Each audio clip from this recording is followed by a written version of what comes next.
Think the 90s was just about blockbusters and rom-coms? Think again. Beneath the noise of dinosaurs, hackers, and high school makeovers, a quieter revolution was happening. Films that didn't make the box office splash, but carved a lasting mark in the hearts of cinephiles. Today we're diving deep into 15 forgotten classics of the 1990s that still shine brilliantly, if you know where to look. Let's rediscover them together. Lone Star, 1996. In the scorching Texas borderlands, a sheriff stumbles upon a decades-old skeleton and uncovers generations of corruption, love, and betrayal. John Sayles directs this sprawling neo-western with surgical precision, weaving past and present into one hypnotic narrative.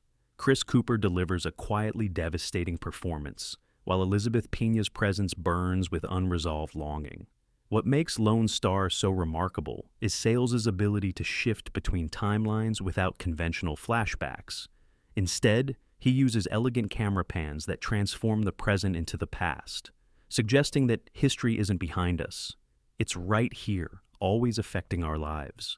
The film unfolds like a multi-generational novel, exploring racial tensions, forbidden love, and small-town politics with rare intelligence. Despite earning critical acclaim and a Screenplay Oscar nomination, Lone Star remained criminally underseen. Sayles, known for independent darlings like Matewan, created a deeply American film that questions the myth of the frontier. Its budget was modest, just under $5 million, but it captured a cultural complexity that many big-budget films couldn't touch. The cinematography by Stuart Dryburgh creates a distinctive visual language. Dusty, sun-baked exteriors contrast with neon-lit bars where secrets fester and memories haunt.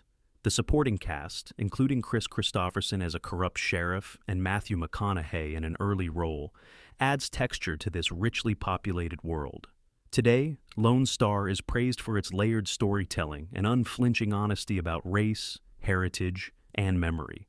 Its examination of how communities construct narratives about their past feels more relevant than ever in our era of historical reckoning. If you're looking for a mystery that doesn't just ask who done it, but why we forget, this film is pure gold. The Sweet Hereafter, 1997. A school bus crashes in a snowy Canadian town. The aftermath? A lawyer arrives, seeking justice. Or is it vengeance cloaked in virtue? Adam Egoyan's haunting adaptation of Russell Banks's novel is not about the accident, but what grief reveals in those left behind. Ian Holm leads a cast of shatteringly real performances. His lawyer, both empathetic and manipulative.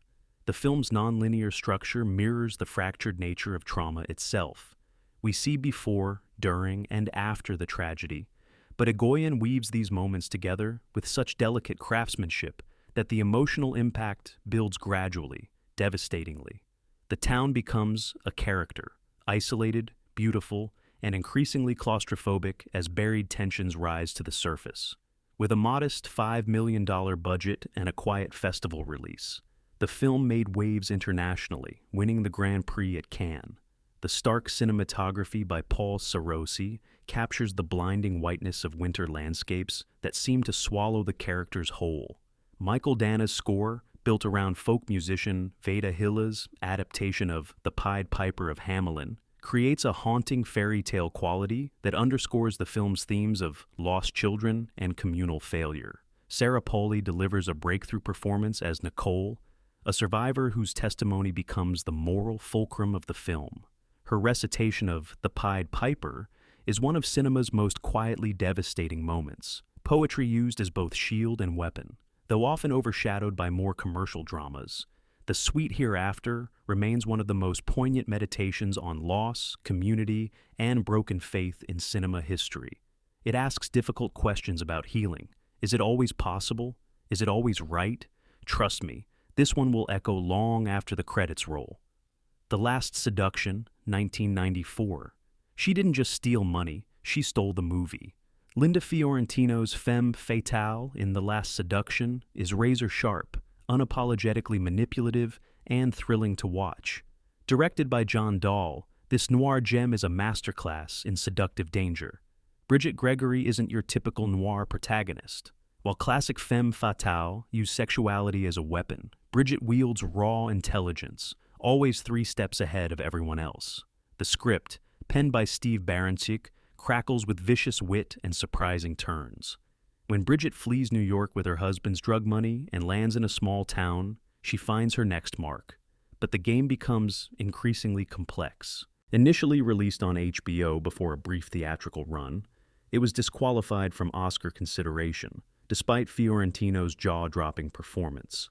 Bill Pullman plays the snake of a husband, and Peter Berg the pawn, but Fiorentino owns every frame. Her Bridget is calculating yet spontaneous, seductive yet almost clinically detached. It's a character study of a woman who refuses victimhood at any cost. The cinematography embraces noir aesthetics with modern sensibilities. Shadows and Venetian blinds mix with harsh fluorescence and dusty sunlight. The film's economy is impressive. No wasted scene, no extraneous character, just lean, mean storytelling that builds to a knockout conclusion. Critics adored it, but without a full studio push, it never broke through to the mainstream. Over time, it developed a cult following and became a textbook for neo-noir characterization.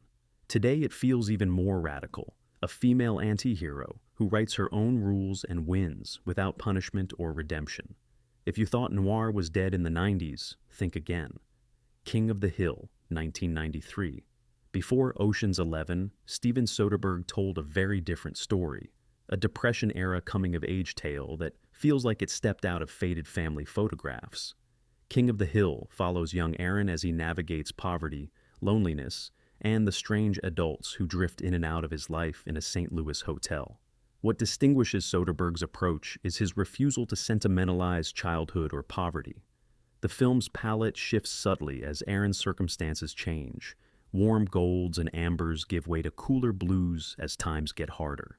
We experience his hunger, his resourcefulness, his humiliations, and small triumphs with intimate immediacy.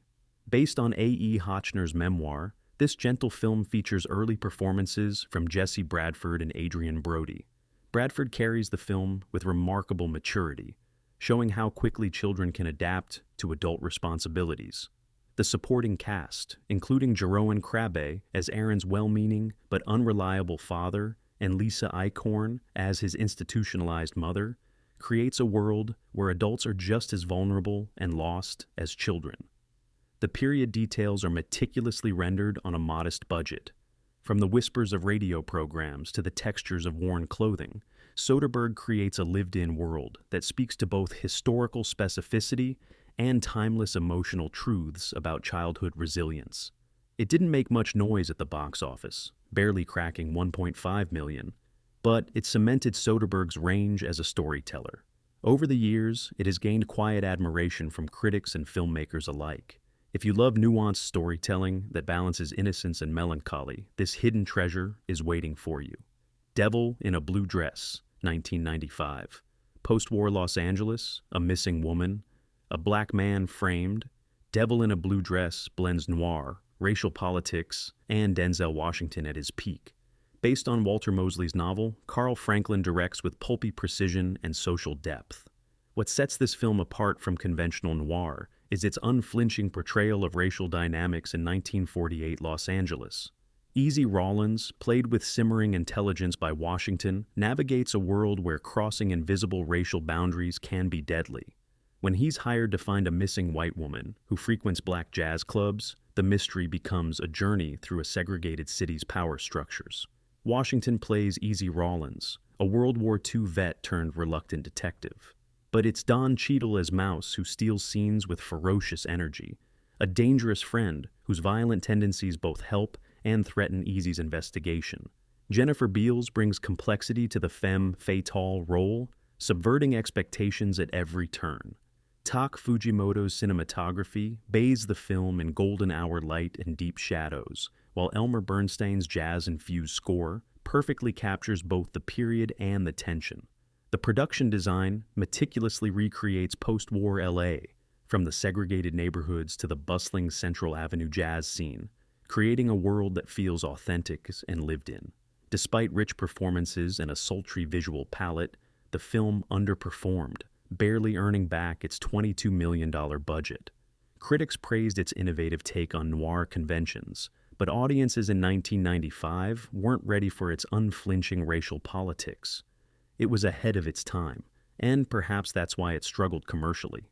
Today it's a cornerstone of black noir, and an essential counterpoint to white-dominated detective stories. This isn't just a mystery, it's a reckoning with America's racial history that still resonates powerfully. A Midnight Clear, 1992. World War II. Stories often paint with broad strokes. A Midnight Clear dares to be intimate. Set in the Ardennes just before the Battle of the Bulge, a group of American soldiers discover a German unit that wants to surrender. What follows is a haunting dance of humanity and tragedy. Based on William Wharton's autobiographical novel, the film focuses on a squad of intelligence officers, all with IQs over 150, sent to occupy an abandoned chateau near the German lines.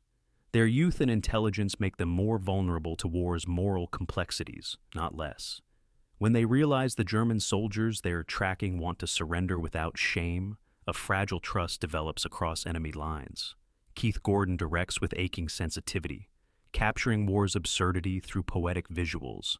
Snow-covered forests become both beautiful and menacing, silence more terrifying than gunfire.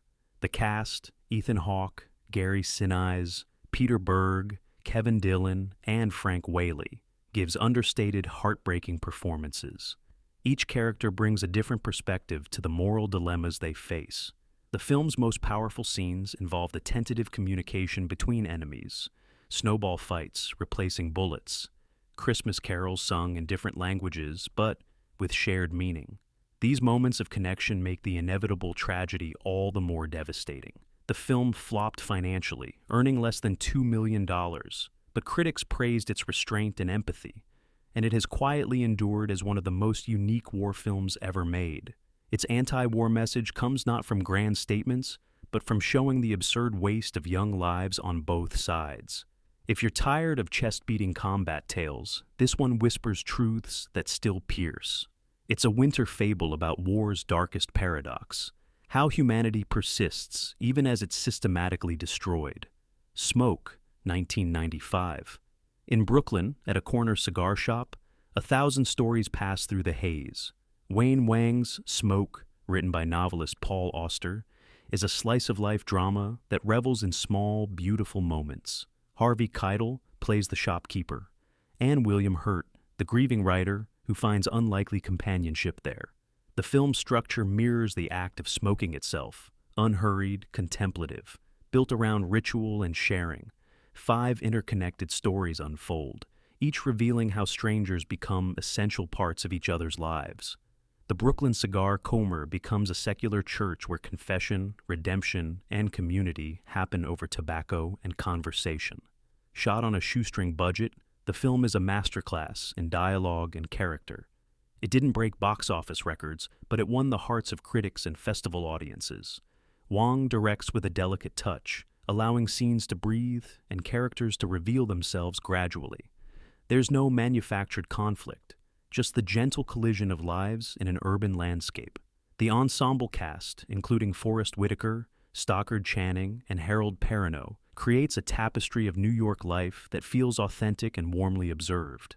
But it's Keitel's Augie Wren who anchors the film. His daily ritual, photographing the same street corner at the same time every morning for years, becomes a powerful metaphor for how meaning emerges from attention to life's patterns. Its charm lies in the humanity of its details: a photograph, a story, a chance encounter.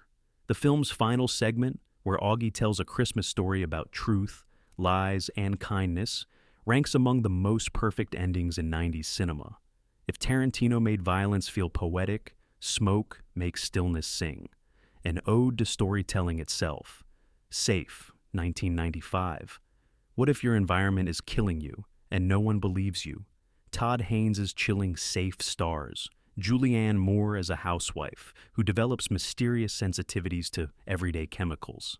Set in sterile, affluent 1987 San Fernando Valley, the film is both a psychological horror story and a devastating critique of modern life. Moore's Carol White lives in a world of surfaces, her immaculate home, her emotionless marriage, her aerobics classes. When she begins experiencing unexplained symptoms, nosebleeds, seizures, shortness of breath, doctors find nothing wrong. Is it environmental illness, as she comes to believe, or something deeper? An allergic reaction to her own empty existence. What begins as a domestic drama becomes a nightmarish descent into isolation and cult-like self-help groups. Moore's performance is so subtly devastating, it almost disappears under your skin. She physically transforms, her voice growing weaker, her presence more ghost-like, as Carol desperately seeks healing. Haynes directs with clinical precision. His camera keeps Carol at a distance, often framing her behind windows, doorways, and car windshields, trapped within her privileged but suffocating world. The production design creates environments that appear beautiful but feel increasingly toxic, mirroring Carol's psychological state. The film earned less than $600,000 in its initial run. Yet, over time, Safe has been reevaluated as a prophetic masterpiece about environmental anxiety, chronic illness, and societal denial. Its critique of self-help culture feels more relevant than ever in our wellness-obsessed era. It's horror, but not the kind you can scream your way out of. Instead, it's the creeping dread that perhaps our entire way of life is fundamentally unsustainable. The Apostle, 1997. Robert Duvall wrote, directed, and starred in this thunderous character study of a fallen Pentecostal preacher seeking redemption in the Deep South. The Apostle is all fire and sweat and spiritual desperation, a film that explores faith with rare authenticity. Duvall plays Sonny, a charismatic preacher who, in a moment of rage, commits a violent act and flees his Texas home. Reinventing himself as the Apostle E.F. in a Louisiana town, he builds a new congregation while wrestling with his sins. What makes the film extraordinary is its refusal to judge. Sonny is neither villain nor saint. He's a man of genuine faith and genuine flaws, searching for grace while unable to fully escape his nature. Shot on a shoestring with Duvall's own money, it took nearly a decade to get made. Studios balked at a film centered on Southern evangelical Christianity that neither mocked nor sanitized its subject. But Duvall's persistence paid off. He created one of the most nuanced portraits of American religious life ever captured on film. The supporting cast, including Farrah Fawcett and Miranda Richardson, is excellent. But it's the non-professional actors, real preachers and church members, who give the film its authentic spiritual power. The church scenes pulse with genuine religious fervor, the kind rarely captured in Hollywood productions. It only made $21 million, but for a film without studio backing, that's a small miracle. Duvall was nominated for Best Actor, and his raw performance still resonates like a gospel sermon echoing down a dirt road. For anyone interested in the complexities of faith, redemption, and the human capacity for both destruction and creation, The Apostle is essential viewing. A Perfect World, 1993.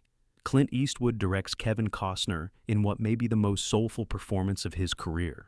Costner plays Butch Haynes, an escaped convict who bonds with a young boy he takes hostage, forming a tender surrogate father-son relationship.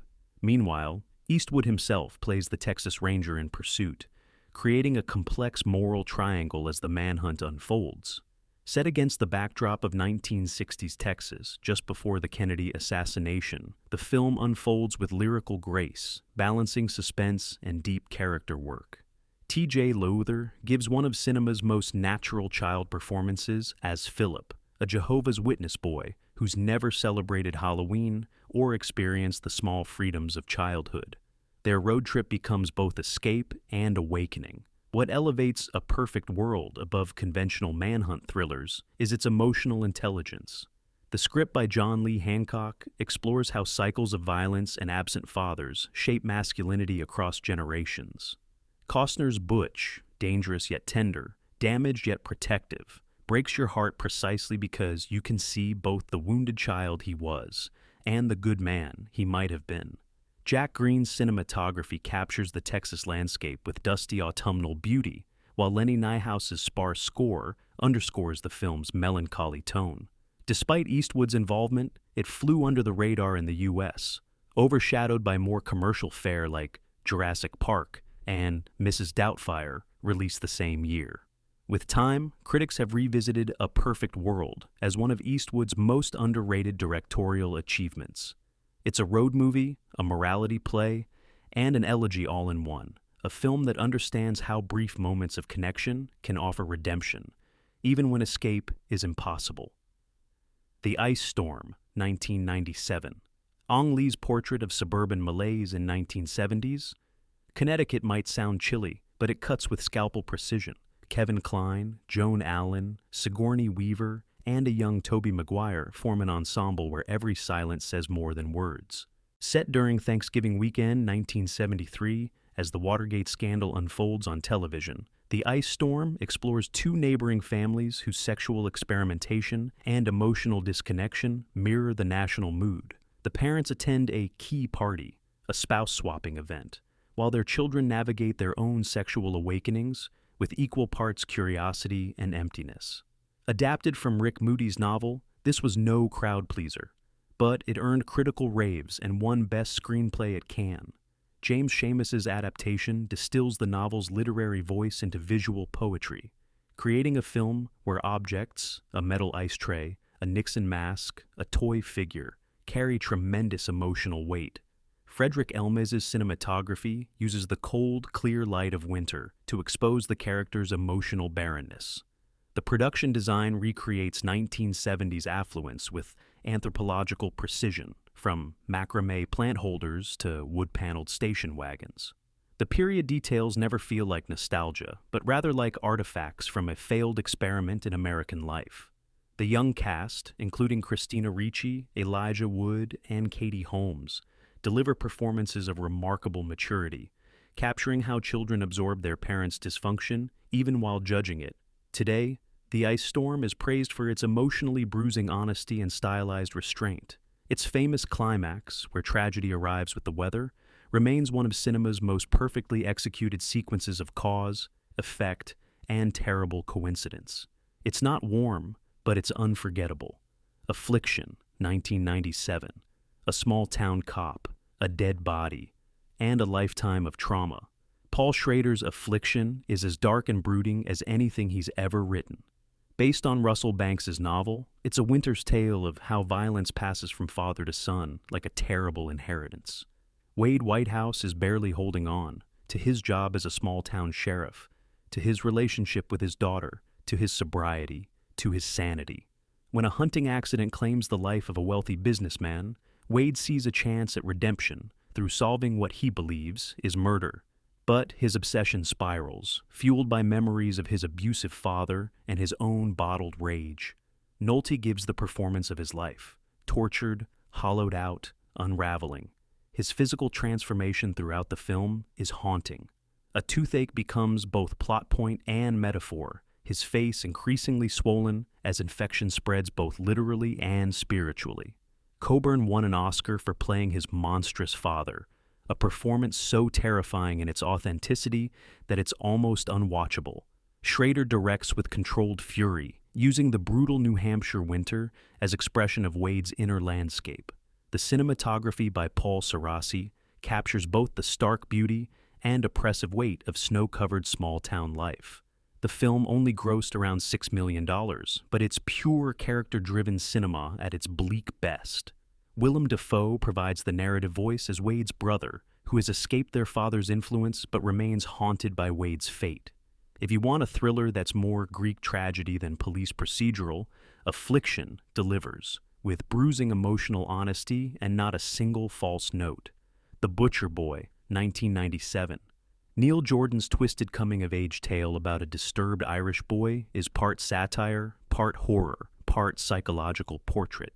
Eamon Owens gives a disturbingly brilliant performance as Francie Brady, a 12-year-old whose reality fragments as his family disintegrates in small-town 1960s Ireland. Based on Patrick McCabe's novel, the film balances comic exuberance with genuine horror. Francie's voiceover, chatty, profane, increasingly unhinged, guides us through his perspective as he processes his mother's suicide, his father's alcoholism, and his own escalating behavior. Jordan's masterstroke is maintaining Francie's point of view while allowing viewers to see the tragedy unfolding around and within him. The tone swings wildly, from absurdist comedy to devastating tragedy, but Jordan never loses control. Surreal touches, including Sinead O'Connor appearing as the Virgin Mary in recurring visions, blend with kitchen sink realism.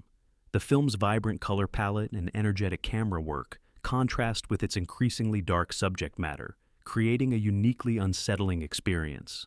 Stephen Rea gives a heartbreaking performance as Francie's father, while Fiona Shaw is deliciously villainous as Mrs. Nugent, the neighbor whose condescension triggers Francie's worst impulses.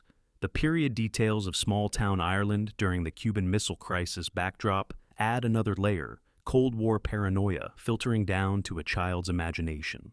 Though barely known in the U.S., the film swept Irish awards and is now seen as a fearless look into mental illness, family trauma, and fantasy as escape.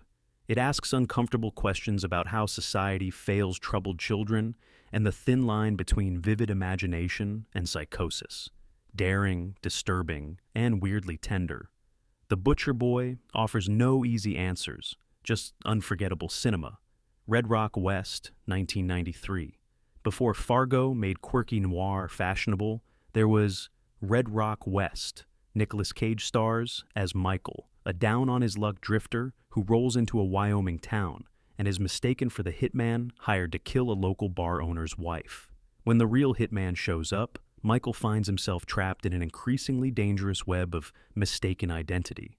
Directed by John Dahl, this neo-noir thriller was shelved in the U.S. before finding cult life overseas.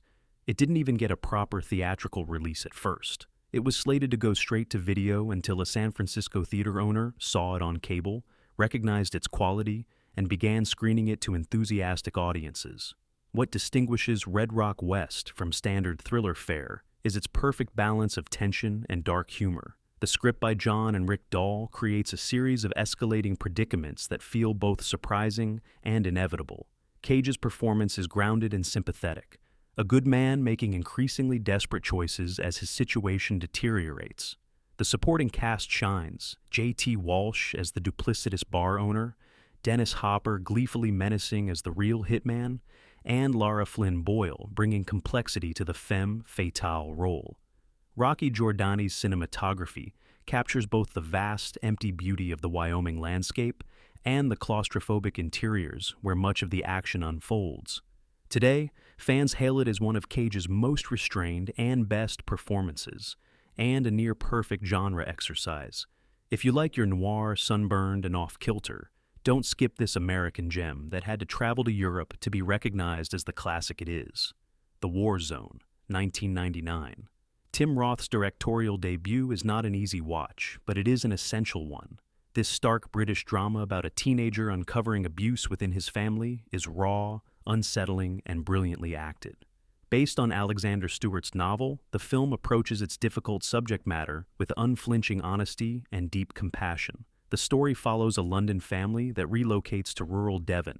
15-year-old Tom struggles with isolation until he discovers a horrifying secret involving his father and his older sister. What follows is not a conventional drama of exposure and justice, but a complex exploration of how families accommodate monstrosity and the devastating courage required to break silence. Tilda Swinton and Ray Winstone are terrifyingly human in roles that feel almost too real. Newcomers Cunliffe and Belmont deliver performances of astonishing vulnerability. Roth directs with compassion and unflinching honesty, never exploiting the subject matter for shock value while refusing to look away from painful truths. Seamus McGarvey's cinematography captures the bleak beauty of the Devon coastline. Massive, impassive cliffs and a cold, gray sea become powerful metaphors for the family's isolation and the vastness of their pain. The sparse soundtrack and deliberate pacing create an atmosphere of mounting dread and emotional authenticity. It barely registered at the box office, but critics hailed it as a fearless debut. Roth avoids every cliché of the abuse drama, creating instead a work of such emotional honesty that it's both difficult to watch and impossible to forget. Even today, it remains a powerful indictment of silence and complicity. Not for the faint of heart, but unforgettable once seen. So, if you love uncovering forgotten classics, don't stop here. Hit that subscribe button, ring the bell, and drop a comment with your favorite hidden gem from the 90s or any era. This is Golden Age Classics, and we're just getting started on this journey into film's most overlooked treasures. Until next time, keep those reels turning and those hearts open.